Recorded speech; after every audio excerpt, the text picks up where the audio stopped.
দেশে বিদেশে যে অভিজ্ঞতাগুলো অর্জন করার তৌফিক দান করেছেন, এইগুলো যেন মানুষের কল্যাণে কাজে লাগাতে পারি, সেই তৌফিক যেন আল্লাহ তাআলা দেন। জ্ঞান অর্জনের আমার প্রথম থেকে উদ্দেশ্য ছিল দেশে ফিরে আসা, দেশকে সেবা করা, দেশের মানুষের সেবা করা, এর মাধ্যমে আল্লাহ সন্তুষ্টি অর্জন করা। বিদেশে আমি কার জন্য থাকবো? সেখানে তো আমার ক্যারিয়ার হতে পারতো একটা। এটা ছিল আমার জন্য একটা চ্যালেঞ্জ। আমি ডিগ্রি অর্জন করছি, খুব একাডেমিক হব নাকি মানুষের সাথে মিশবো, জনগণের কল্যাণে কাজ করার চেষ্টা করব। তা আমি একাডেমিক সার্ভিসের চাইতে, সেখানে কাজ করার চাইতে আমি আসলে জনগণকে প্রেফার করেছি। আমি জনগণের সাথে কাজ করতে চাই। আল্লাহ তাআলা যতটুকুই এলেম অর্জন করার তৌফিক দান করেছেন, দেশে বিদেশে যে অভিজ্ঞতাগুলো অর্জন করার তৌফিক দান করেছেন, এইগুলো যেন মানুষের কল্যাণে কাজে লাগাতে পারি, সেই তৌফিক যেন আল্লাহ তাআলা দেন। এবং আমার দেশবাসীর কাছে আমি দোয়া চাই যেন আল্লাহ তাআলা আমাকে আমার যেই দীর্ঘ একাডেমিক জীবন রয়েছে, যে অভিজ্ঞতা আছে, এটাকে জনগণের কাজে লাগে এই তৌফিক আমি কামনা করছি, এই দোয়াই কামনা করছি। আমরা ইসলামিক দল ইসলামিক নীতি অনুসরণ করি। ইসলামিক নীতি হলো পদ কখনো চেয়ে নেওয়া যায় না, কিন্তু পদ যখন দেওয়া হয় কাউকে, তখন পিছু হটার কোনো সুযোগ নেই। তো সেই জন্য আমার নিজের পক্ষ থেকে কোনো আবেদন ছিল না, দলের কাছেও ছিল না। কখনোই আমি দলের কাছে বলি নাই যে আমাকে নমিনেশন দেন।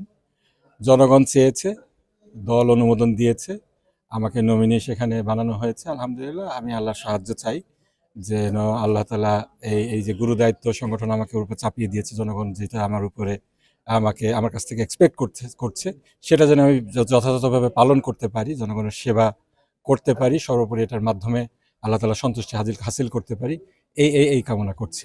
সব মশার বিরুদ্ধে সুরক্ষা দিতে এলো বসুন্ধরা এক্সট্রিম অ্যারোসল। মশার বিরুদ্ধে এক্সট্রিম সুরক্ষা। বাংলাদেশ থেকে যারা যায়, তারা তো উন্নত জীবনের আশায় বিদেশে যায় এবং সাধারণত ফিরে আসে না।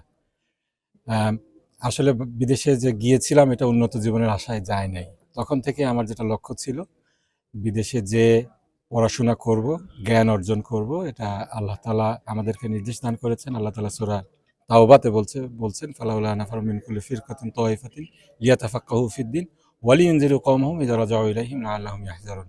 যে একটা জাতি থেকে কেন একটা দল জ্ঞান অর্জনের জন্য বের হয়ে যায় না, যে তারা জ্ঞান অর্জন করবে এবং তার জাতির কাছে ফিরে আসবে এবং তাদেরকে সতর্ক করবে। এটাই মূলত স্পিরিট। রাসূল সাল্লাল্লাহু আলাইহি ওয়াসাল্লাম আমাদেরকে নির্দেশ দিয়েছেন যে জন্ম থেকে মৃত্যু পর্যন্ত জ্ঞান অর্জন করতে হবে। কিন্তু এই জ্ঞানটা শুধু নিছক জ্ঞান অর্জন না, এটা একটা লক্ষ্য আছে, উদ্দেশ্য আছে। আলটিমেট উদ্দেশ্য আমাদের, যেহেতু আমরা ইসলাম মানি, ইসলামের কথা বলি, এটা আল্লাহর সন্তুষ্টি অর্জন। আমরা বিশ্বাস করি আমরা যেই জ্ঞানটুকুই অর্জন করেছি, এটাকে যদি আমরা দিনের কাজে লাগাতে পারি, মানুষের কল্যাণে লাগাতে পারি, তাহলে আল্লাহ সন্তুষ্ট হবেন। আল্লাহকে সন্তুষ্ট করার আমাদের যে পদ্ধতি, যে মাধ্যম, সেটা হলো মানুষের সেবা, জনসেবা।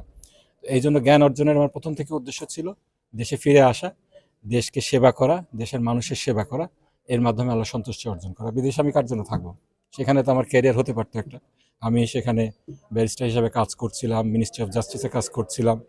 দুনিয়াবী দৃষ্টিকোণ থেকে চিন্তা করলে ভালোই ছিলাম, কিন্তু কাদের জন্য কাজ করছিলাম? কাজ তো করছিলাম অন্য একটি দেশের জন্য।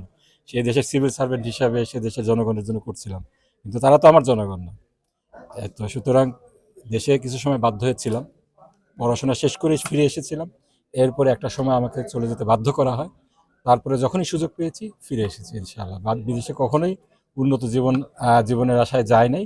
আপনারা দোয়া করবেন এরকম পথে যেন আল্লাহ তাআলা আমাদেরকে না নেন, জনগণের সেবার মাধ্যমে আল্লাহ সন্তুষ্টি অর্জন করার তৌফিক দান করেন।